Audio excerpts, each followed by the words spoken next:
ఆఫీస్‌కి వెళ్ళి వర్క్‌తో పాటు ఇలాంటి ఫింగర్ పనులు కూడా చేయొచ్చని నేను ఎప్పుడూ అనుకోలేదు. అలా తిరుగుతున్నప్పుడు ఫిష్ పాండ్ అయితే కనిపించింది. అక్కడ చేపలతో కాసేపు ఆడుకొని, ఆ కమల పువ్వునైతే చూసుకొని పక్కకొచ్చిన వెంటనే బాదం చెట్టు అయితే కనిపించింది.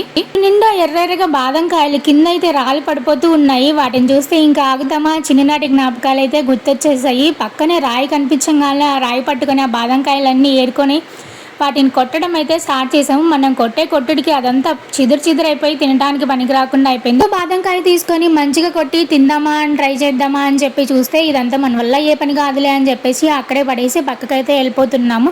అండ్ కూర్చునే ఏరియా కూడా చాలా బాగుంటుంది వ్యూ చూడటానికి. అక్కడ పూల మొక్కలు అవన్నీ కూడా ఉంటాయి. గడ్డ అయితే చాలా ఎక్కువగా ఉంది. కాలు పెడుతుంటే లోపలికి వెళ్ళిపోయేలాగా భలే అనిపించింది నాకు అది చూడంగానే. అక్కడే పక్కనే ఉన్న పూలన్నీ కోసేసుకొని ఒక చిన్న బొకెట్ లాగా చూసి వెదర్ని, అప్పుడే వర్షం పడి ఆగిపోయిన వెదర్ని, అలానే వ్యూ అంతా కూడా ఎంజాయ్ చేసుకుంటూ అయితే కాసేపు కూర్చున్నాము. అలా వెళ్తున్నప్పుడు పక్కనే మామిడి చెట్టు అయితే కనిపించింది.